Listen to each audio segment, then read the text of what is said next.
Hey, everybody, it's Scott Steen, winnersandwhiners.com, coming to you with part two of our Today in Sports Betting. This is the MLB portion of the show, and we're going to go down the complete MLB card, as is our new want here on Today in Sports Betting. And who better to do it with? You know him, you love him. He's my partner in crime, my right-hand man, all the way from the great state of New York. It is Scott Reichel. Scott, all right, buddy. Seems like just a minute ago we were talking to you.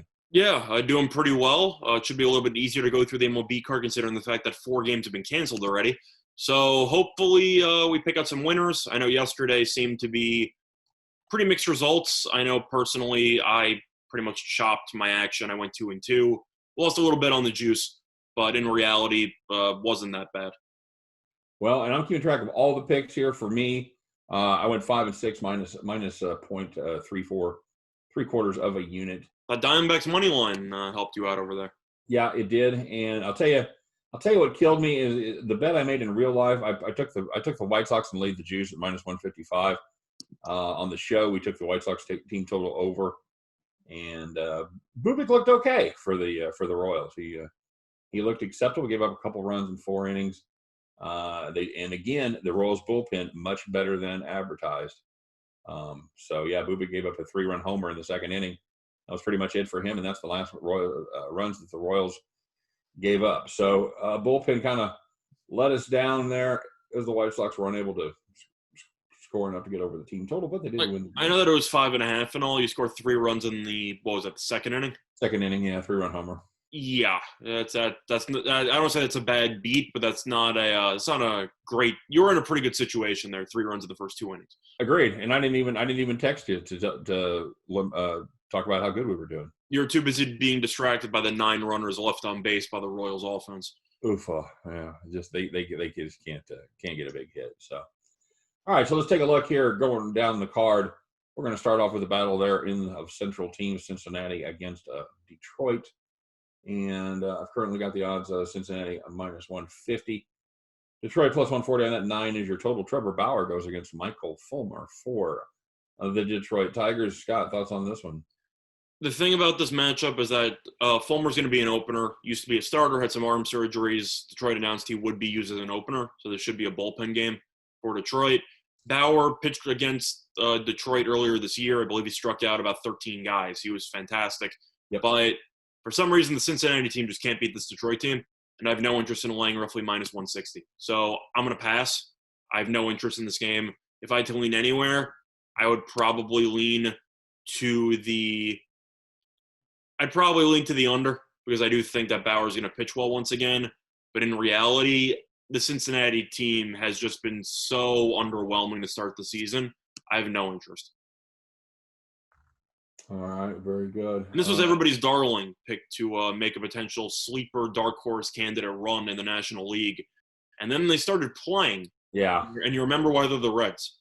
Yeah, Cincinnati has been pretty disappointing. Probably, I don't know if they're the disappointing team so far this season, but they're up there.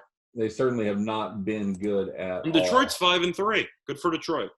Yeah, that's amazing. Of course, all they played is the Royals and the Reds. So, but still impressive. You're in the Central. You don't have to play teams a lot better than that. So we'll see.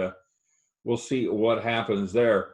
Next up on the list is my Kansas City Royals. This is going to feature Gio Gonzalez and listed pitchers Jacob Junis. I don't believe that's going to fly. How about Ronald Bolaños for the Kansas City Royals? What do you got there, bud? For me, I would lean to the over. It was at 10. Now it's at 10.5. But once again, if you have a 5-5 tie, you just win automatically. For this, any start that Gio Gonzalez has at this point in his career, I feel like you're already leaning to the over.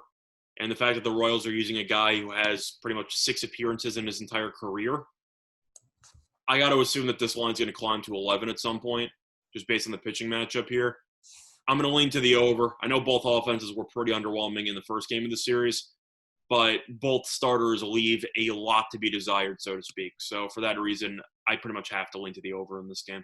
Now, this is just the kind of game that ends like 5-2, and you're just like, all right, whatever. They just can't hit Gio, but Yeah, I have to lean to the over just based on the pitching matchup. that's kind of the Royals thing. They go out there and they perform poorly against pitchers that you just wouldn't imagine it. He's got an ERA of like 13. It's just a matter of, I feel like you can't. I don't know. I feel like it's a very good contrarian play if you want to take the under in this game, but I'm not going to put any money on it. But I'd have to lean to the over because this other Royal starters is a relative unknown. Gio's been known to be pretty underwhelming since he returned, and especially the last couple of years he's been pretty underwhelming. So yeah, that's my thought. I would definitely lead. I would definitely lean to the under in this one for the Royals offense to disappoint once again, and their bullpen to be inexplicably good. However, I'm going to go ahead and just play the White Sox in this and be done with it. I think Gio Gonzalez baffles the Royals. That's just the kind of thing they do. And we'll see what happens. Yeah, we absolutely will. All right, moving on to one of the bigger mismatches of the day. Tampa Bay Rays, Baltimore Orioles. Tampa Bay prohibitive with the Glasnow going minus 217 as Baltimore counters with Wade LeBlanc. My God, he was certainly fade material last year with the Seattle Mariners. How do you have this one capped up? Well, in his defense, I think everybody was fade material with Seattle last year, but except Marco Gonzalez. But for this one, Baltimore did win the first game of the series. Good for them. I don't know what the number is for the Rays' first 5 spread for the -0.5. That's where I would lean. Glasnow is just a tremendous pitcher in the American League, and I think that LeBlanc, who pitches to contact in Camden Yards, not really a recipe for success long term. So for that reason, I would have to lean to the Rays -0.5 in the first 5. All right, I'm just going to play Rays run line for the full game -135. This is a team that hits lefties really well, and Wade LeBlanc is not even a good lefty. I just think Glasnow is going to destroy this Orioles lineup. I know the Orioles lineup has played well. Props to them; they've actually looked pretty solid offensively. But Glasnow, if he didn't get injured last year, I'm not saying that Verlander or Cole would not have won the Cy Young because they were both ridiculous last year. Glasnow would have been right there. He looked like one of the best pitchers in the entire league before he got injured. Yep. And then he came back, and he still looked really solid. I think you can make the argument he's a top 10 starting pitcher in the entire league right now, and I wouldn't get in front of him. Oh, I would agree with that. Yeah, top 10 in the American League. Yeah, I'll go with you there. I meant the whole league, but that's what I said. I think that you can make the argument. So for that, I know it's a small sample size, but in reality, he's tremendous. All right. How about this battle in the Central? The two teams that have not disappointed this year have been playing some very good baseball between the Cleveland Indians and the Minnesota Twins. Twins -125. Numbers come down to 8.5 of Carlos Carrasco going for Cleveland against Kenta Maeda for the Minnesota Twins. Minnesota was able to get it done last night in a pitcher's duel. What do you see here? Well, I know yesterday we talked about how Minnesota should never be an underdog at home to anybody, and ended up winning. So that worked out pretty well for us. Yes, it did. But for this matchup, if I really had to lean anywhere, I'd lean to Minnesota. Carrasco did pitch well in his first start. Then again, that was against Kansas City. So right. I don't really know how much you can buy into that. I like Maeda. I always have. And I think Minnesota clearly has the better lineup in this matchup. So for me, we talked about Minnesota and how you should always bet them if they're plus money at home. You get them at roughly -115 at home. It's a pretty good deal as well. So I'm going to lean to Minnesota. Yeah, that's hard to pass up, and that price has come down, and it was 125. It's now -117. I'm going to take the Twins there as well. I think that is a superior team with arguably a superior pitcher on the mound. We still don't know what we're going to have with Carrasco. Yep, give me Kenta Maeda and the Minnesota Twins there. How about the boy, this was a crazy one last night. This is one that the Mets let get away from him. Ended up working out well for us as the Braves win. Game 2, and this one features Michael Wacha, formerly of the Cardinals, against Jhoulys Chacín, formerly of everybody, going to make the start for Atlanta. Well, it's either Chacín or Toussaint, because I'm not sure who's going to be, if there's an opener or if they switch, but I see Toussaint according to most of the projections. Let's see. I'll go Toussaint also in that game. This is going to be most likely a bullpen game. Could be. I know Toussaint's not exactly an innings eater, so expect more bullpen action in that one. Yeah, that one, and it's got the Braves as a slight favorite, -113, Mets plus 103. 10 is your total down there at the launching pad, part 2. Who you on here?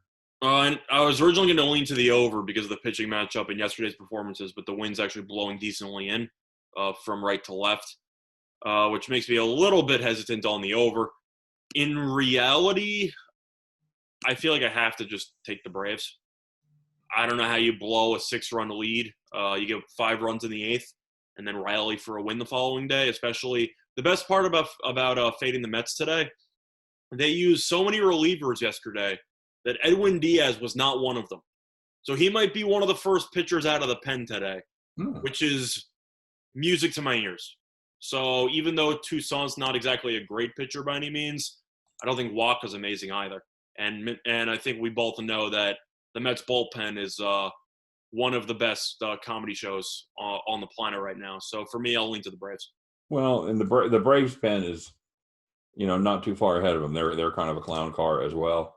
I don't like anything about this game, but I don't either. But if I had to lean anywhere, I feel like even with the wind, you'd have to lean to the over with the pitching matchup.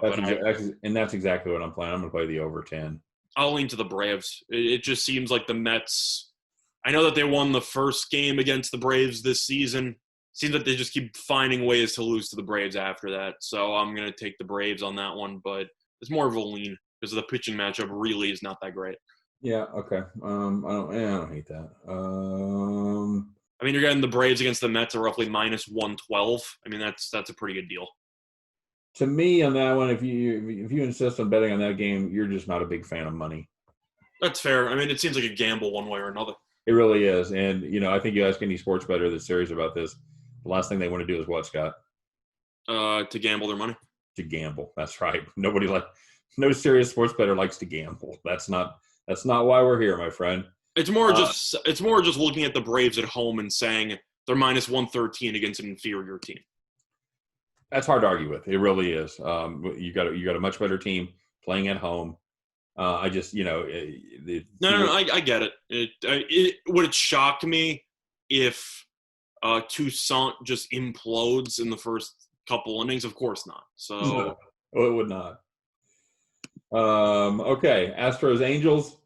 Astros -160, Angels plus 148. Zach Greinke, Griffin Canning going 8.5 looks like your number here, Scott. Anything to get involved with? Grieinke was not good last time out. Canning was okay, if I remember correctly. Well, I see 9 available, so I guess the 8.5s are all gone. If I had to play this play I feel decently strong about, it's the over in this matchup, and it's currently at 9. I would prefer it at 8.5, of course, but I'll take 9. Grieinke was terrible in his first start. Canning has had ups and downs in his MLB career, but the Astros lineup's really good. I'm sorry, you're about to say something. He gave up 3 and 4 2/3 last time. Canning. Yeah, so he was not great. So that doesn't surprise me. My favorite play here is the over. I would have loved to take the Astros as well, but Grieinke was so bad in his first start that I got to wonder if that was just an anomaly or if maybe he's just regressed in a tremendous fashion. I know Trout's still not available because of paternity leave, which is, kind of an issue if you want the over. But in reality, this pitching matchup is so bad, and the Angels' bullpen is absolutely atrocious. So for that reason, I have no choice but to take the over in this game. I wish I could have locked that up at 8.5. I would have liked that so much better playing the over on even numbers. I'm assuming you agree, though, that if you're going to play it, you kind of have to take the over here. Yeah, I'm not sure. I'm not sure I like fading Grieinke for the second time in a row, but I'll go ahead and. Well, you might not even need to because Canning could implode and Houston could score 7 runs. Yeah, that's certainly true, and that's kind of what I'm banking on here. I'll go with you on the over there. Plus, Houston's bullpen's not even that good. When you're signing Fernando Rodney, who's 43, to add to your bullpen, you don't really have much faith in the relievers you currently have on the roster. That's my hot take. So I wouldn't be surprised to see, even if Grieinke pitches well for maybe 5-6 innings, the Astros bullpen gives up maybe 3. Really wouldn't surprise me. How does that happen, Scott? How do you go an entire off season and not have a competent relief corps? Well, if I'm not mistaken, they lost a couple pieces in free agency, and they just didn't bother fixing anything. So, yeah, not really working out right now for Houston's bullpen. And I'm curious how Dusty Baker, of all people, is going to figure out how to manage this bullpen. Hey, let's talk about a game that I know you're going to be interested in as Tanaka makes his first appearance this season, going against the Red Sox and Zach Godley. New York Yankees paying a little Yankees tax here, Scott, minus 195. Red Sox plus 182.10 is your total. How do you feel about your Yankees and Masahiro Tanaka today? Well, the wind's going to be blowing out to left field, which is a bit of an issue because the Yankees have so many power bats, and the Red Sox also have a pretty solid amount of righties in the lineup who tend to pull the ball in that direction.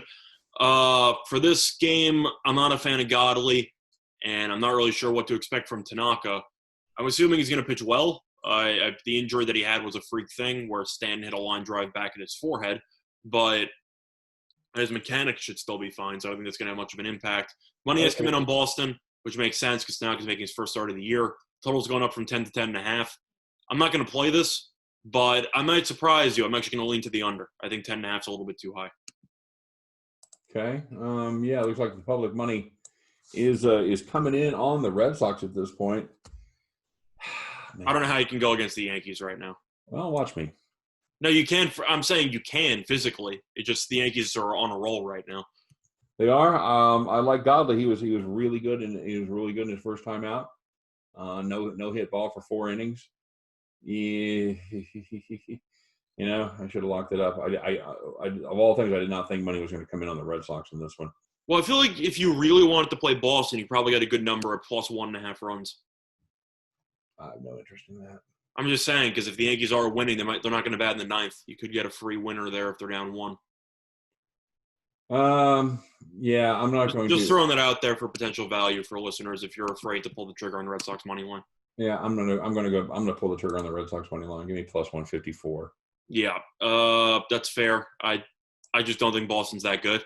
I'm not convinced Tanaka's back. That's fair. It's just a matter of I think the Yankees are a significantly better team. Boston, even though they beat the Mets in the final 2 games of the series, they're just not good. If you really just watch them play, they look like shells of their former selves. Yeah, true. And I think this Boston bullpen is atrocious. So a couple of interesting dynamics here. Godley went 4 innings the first time out of no-hit ball. Means you're probably turning it over to the bullpen pretty early. And this Red Sox bullpen it's something else, I'll tell you that much. You know what? I'm going to change that up. Give me Boston first 5. Yeah, I think that's the move you probably should go for if you want. If you really are a fan of Godley, I think you should be taking the first 5 instead of the full game. Yeah, I'm gonna play that.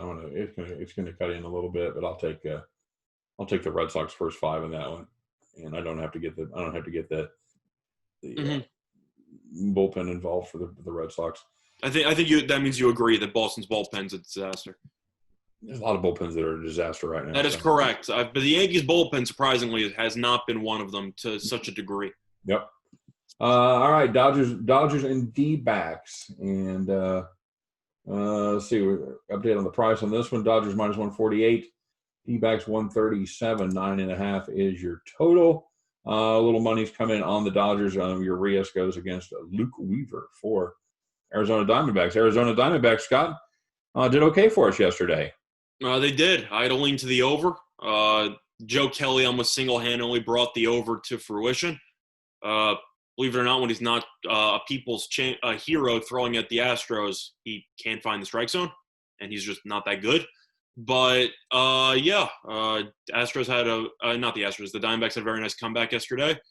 For today, I'm leaning to the Dodgers team total over. This is just a fade of Luke Weaver.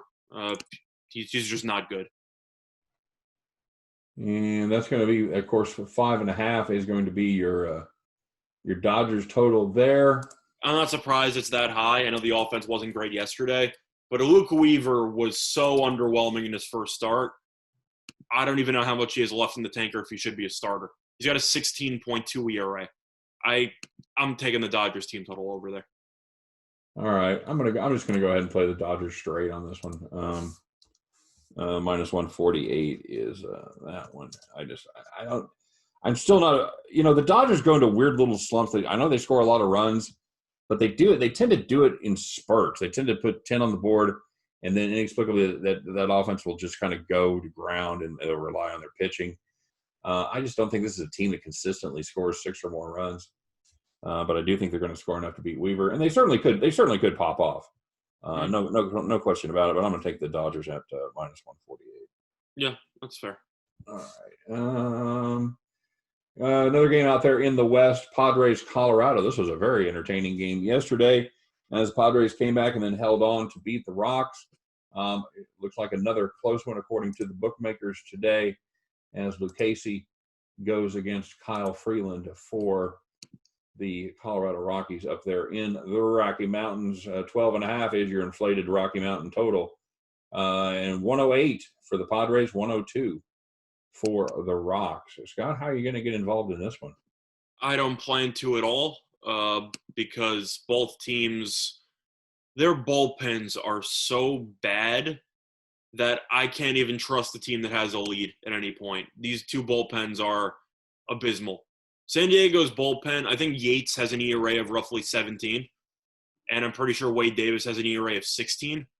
They both pitched yesterday, and they were both awful, so I don't even know if either of them were available.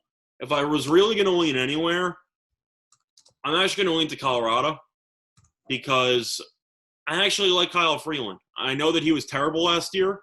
The year before that, he was starting the NL wildcard game against the Cubs. So he has some upside, pitched well the first game of the season. I feel like there's some value on the Rockies here. And I know that this total is roughly 13, so I don't think the starting pitchers are really going to matter that much in this game, realistically. But I think Freeland's a little bit of a slept-on commodity, so I'm going to lean to the Rockies. I'll give you a little fun fact. Joey Lucchesi was the best pitcher in baseball last year for not allowing first-inning runs. So if you're a first-inning run player, Joey Lucchesi is a guy that you want to look at. At least he was last year. We'll see how that plays out this year. I'm just going to wade right in, Scott, and not be afraid of that total at all. I think the balls are going to fly out up there in Coors Field. I'm taking the over 12.5. I felt the same way. It was just a matter of I don't know about same-game parlays because that's dangerous, but I don't know. I think Kyle Freeland's a little bit underrated at this point. I think he was so bad last year that now he's underrated, if that makes sense. We'll see. It certainly could because it was a high quality pitcher. He was great a couple of years ago. Yeah, they really expected great things going into the season last year, and he just disappointed. Just sent him down to the minors for a little bit. Consistently, yeah, he did, and he was very good his first time out. Six innings, 4 hits, 2 earned, 1 dinger, 3 walks. Still struggling with his control a little bit, it would appear, and that that goes with my over a lot better. Yeah, we'll see. About Kyle Freeland, and you'll learn a lot seeing him pitch up there in Coors Field. Mm-hmm. All righty. NL Central, Scott, Cubbies and the Pittsburgh Pirates. 154 for the Pirates, minus 167 for the Cubs. 9 is your Wrigley total. I'm assuming the wind is blowing a little bit in there just by that total. Yes. I like the under. I'm lukewarm on it and not going to pull the trigger, but I like the under. The wind's blowing in. Chatwood was really good in his first start. Even Keller was really good in his first start with the Pirates. But I think the main reason why I like the under tonight, who can't be pitching tonight? Craig Kimbrell. He pitched yesterday and he threw 20-something pitches. So with him out of the bullpen for the day, because I'm assuming they're going to give him the day off for rest, you got to feel a little bit better with Jeffers closing the game instead of Kimbrell. You know what? I want nothing to do with these bullpens. I'm gonna play first 5 under 5. How about that? Yeah, I actually prefer that over the full game. That's a good point. I'm with you on that one. I like the first 5 under. You said it was 5?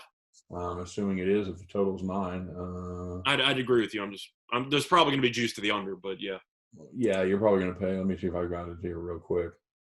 I'm gonna guess like minus 115, minus 120. Yeah, it could even be a little bigger than that. Let's see here. Why do I not have that? I've got a bunch of weird props. I don't have It's fine. Well, regardless, first 5 under with the Cubs. Yeah, I would assume the juice would be 120, 130 on that, maybe even. But yeah, for first 5 under is my play there. I think that's the way to go. All right. And last game on the board. We have 2 games. Oh, yeah, you're right. I was below the fold there. Sorry. Oakland, Seattle. Oakland currently. Oakland burned us a little bit yesterday. Yeah, and they've done that to me this year a couple of times. I've got Oakland minus 143, Seattle plus 132, 9.5 is the total there. Fires goes against Kikuchi. You know, Kikuchi wasn't awful last time out, and we completely faded him and got burned a little bit. I'm going back to the well. I think this is a superior team. I don't know. I think that the A's are due to play a little better baseball. I'm gonna just go ahead and book Oakland minus 145 on this and call it good. So I'm going to play this one a little bit safer. I'm going to take Oakland on the money line. Okay. I just feel that Fires is the better starting pitcher. I was thinking about maybe first 5, but in reality, Seattle's bullpen's so bad. You want to get Seattle's bullpen involved as much as possible. Yep. And Kikuchi, he wasn't awful in his first start. He wasn't good. No. And the bullpen came in. They still gave up 6 runs. So it's a matter of if Kikuchi goes 5 strong, you still feel like your bet has a chance because the Mariners bullpen's that terrible. So for that reason, I'll take Oakland on the money line, or roughly minus 140, give or take. Yeah, you got the same bet I do. Yeah, I got minus 145. Yeah. Okay. All right. Yeah, I don't think Kikuchi can do it twice in a row. I'm so down on this guy. Maybe he figured it out this offseason. Maybe he really did turn it around. I'll believe when I see it. No way, shape, or form am I not going to fade Kikuchi, at least for the second time here. I got to give props to the Mariners now. They're in the middle of, a 3-game win streak? All right. Yeah, that's over. That's probably their longest win streak in about, 9 months. It certainly is. All right, so let's take a look at the last game on the board here.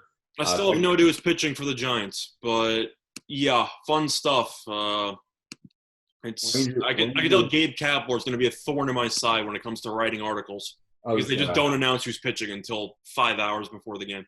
Yeah, and I even saw a thing where they're starting to call him out on that. It's nonsense. And yeah, as of right now, he's still undecided. Scott, I think we're going to have to make this an incomplete. I don't know how you can. I don't know how you can. It looks like I'm going to go with Smiley probably as the starter. Yeah, I think that's a safe bet, but this is just frustrating. Kapler, pick your pitchers. And I know that you're doing it to try to create some deception on who you're going to start and whatever. It's Bush League. Just pick your starter. Let us write our articles on time. Just come on. Yeah, seriously, we're doing a show as we tape this. It's 11:46 Eastern time. Come on.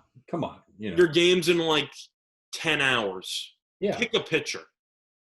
We got a price on it. It's Rangers minus 123, Giants plus 113, 8.5 your number. Oh, we had a disagreement about the game yesterday with the line movement and the readings, and when in doubt, back the line movement, and that, especially the controversial one, and that kind of panned out. So far, the line movement hasn't been that noticeable.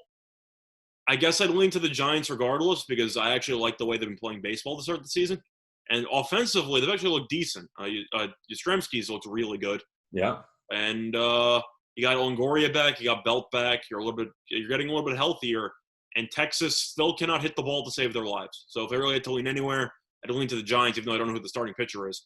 But I have to pass because Gabe Kapler thinks he's a genius because he's trying to copy Belichick and he's listing Brady on the injury report. He's not listing. Just come on, just pick something. He's got an injury report with 30 guys on it.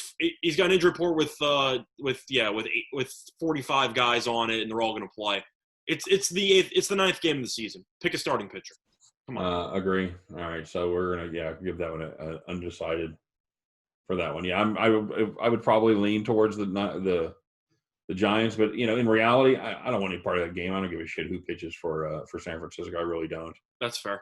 The Juan Marichal could make the start there. I don't care. I'll take prime Tim Lincecum. Oh, nice. Yeah. What? Talk about a guy that fell off the cliff. Holy mackerel. Oh, he had a lot of arm injuries, which happens. What's your favorite play on the board, bud? My favorite, I like how you say play instead of plays because this card is pretty limited. I think my favorite play is going to be. I think my favorite play is the over 9 in the Astros Angels game. Okay. Yeah, I'm just not so sure about fading Grienke right there. That's fair. I just think Canning is just not a great starting pitcher, and even if Grienke pitches decently for a couple innings, both bullpens aren't good either. And yesterday, both teams combined for 15 runs? Yeah. I mean, that's not bad if you're looking at track record. I'm a big fan of Tyler Glasnow on the run line there for Tampa Bay at -135. Now, my second play was going to be the Rays' first 5 -0.5. So we're on the same page on that one. Okay. And I do like the. I like the Cubs' first 5 under also. Yeah, I think that's a solid play. I think that's probably my second favorite play as well. So those are going to be my 3. Well, there you go. That closes out part 2 of Today in Sports Betting, the major leagues.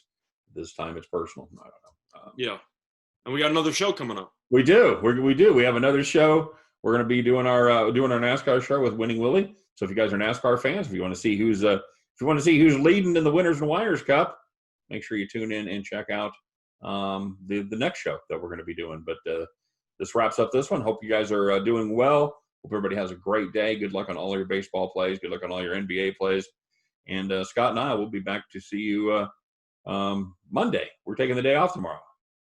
Yes, we are. So there you go. So Today in Sports Betting will be back on Monday. We're looking forward to it. Everybody have a great weekend. Take care. Be well. And we will see you next time. Take care.